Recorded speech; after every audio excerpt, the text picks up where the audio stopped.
शिवजी ने पार्वती को ही फुलेरे का महत्व क्यों समझाया?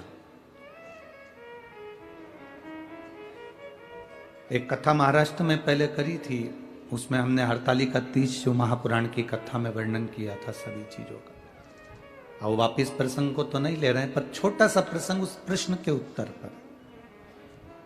शिवजी ने पार्वती को ही फुलेरे का महत्व क्यों समझाया?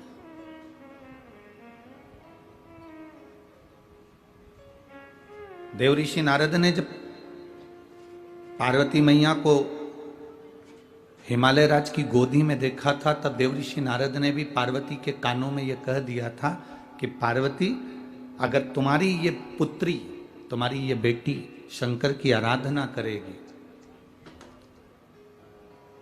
शिव की भक्ति में डूबेगी और हस्त नक्षत्र पड़ गया,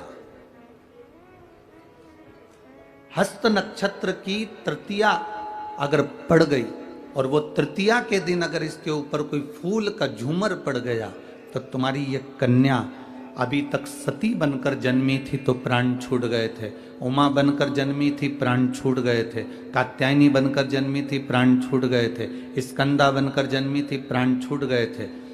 इसको बार बार जन्म लेना पड़ा था।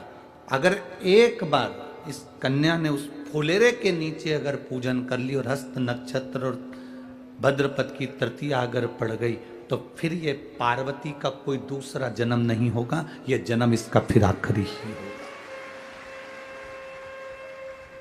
अब आप अंदाजा लगा कर देखिएगा कि पार्वती जी के जन्म के बाद कोई जन्म हुआ क्या? पार्वती को सती बनकर पहले जन्म ली, उमा बनकर जन्म ली, कात्यायनी बनकर जन्म ली, कुष्मांडा बनकर जन्म ली, बार बार फिर जन्म नहीं होता। फिर एक बार शिव की हो गई और शंकर पार्वती की हो गई।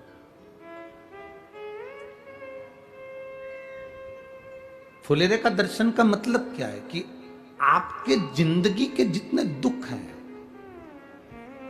आपके जीवन की जितनी तकलीफ हैं, आपके जीवन के जितने कष्ट हैं, आप देवाधिदेव महादेव के उस फुलेरे के दर्शन कर कर महादेव को प्रदान कर दें और महादेव से उनका आशीर्वाद लेकर पुष्प की सुगंध की तरह वो आशीर्वाद हमारे जीवन को सुखमयता प्रदान करें।